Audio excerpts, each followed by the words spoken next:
And welcome to Roadside Notes. I'm Christopher, the Route 66 chaplain, and these are the readings from the Faith and Good Courage Journal found at faithandgoodcourage.com. Stories from and for the road, a little grace for the miles ahead, and reminders that hope still travels with us.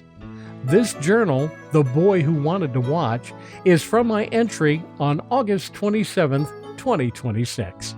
The boy who wanted to watch wasn't causing trouble. He just wanted to see everything. The lifts going up, the air guns spinning lug nuts off like they weighed nothing, the machines that balanced the tires. So many questions, but sadly, Jacob hadn't figured out how to ask them yet, but desperately wanted to know. He was 7 years old, and the whole place was a laboratory, and nobody had told him yet that he was supposed to sit still and look at a screen.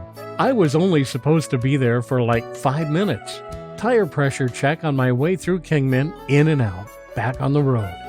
That was the plan until I walked into the waiting area and saw a young woman trying to hold herself together while simultaneously trying to keep a very curious 7-year-old from pressing his nose against every window in the place. I sat down 2 chairs over. Jacob looked at me the way a 7-year-old looks at strangers who don't seem threatening.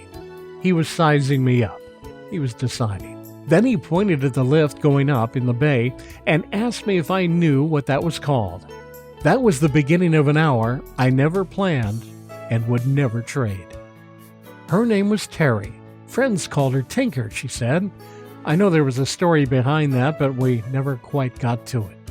She had the look of someone running on those last moments of something. Not dramatic exhaustion, the quiet kind. The kind that comes from holding too many things at once for too long without setting any of them down. They had a blowout just outside of Kingman on I-40. The kind of blowout that doesn't give you a choice of where you're going to stop. She had handled it, called for a tow, kept Jacob calm, got them both safely to Discount Tire. But the handling of it cost her something, and now she was sitting in a plastic chair in a waiting room in a city she didn't know, hoping the bill wasn't going to be what she thought it was going to be. She was a waitress, a part-time dental hygienist student, a single mom on her way to New Mexico to bury someone she loved. Her boss hadn't been happy that she was leaving, and her school didn't pause because she needed it to. And now this. I told her she was in good shape, and she was in a good shop, that Discount Tire had a reputation worth trusting, and that they weren't going to take advantage of her. I watched something in her shoulders drop about a half an inch when I said that. Sometimes that's all it takes. One person who knows something you don't, saying the thing you needed to hear out loud. Jacob had moved from the lift and now wanted to know more about the balancing machine. Why does the tire shake? What were those little weights that they stuck on the rim? How did the machine know where to put it?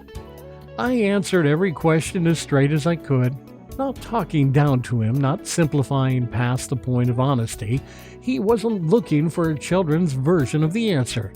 He was looking for the real one, and he would have known the difference. He asked me how tires go flat. I told him about valve stems, and we talked about tread and what happens when a road puts something sharp in the wrong place at the wrong time. He nodded seriously and filed it away the kids do when they're actually listening.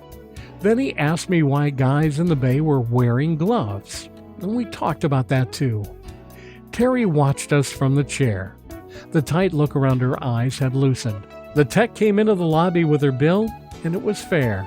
She exhaled in a way that, well, more than words could have. Jacob immediately asked the tech if he could see the old tire. The tech looked at Terry.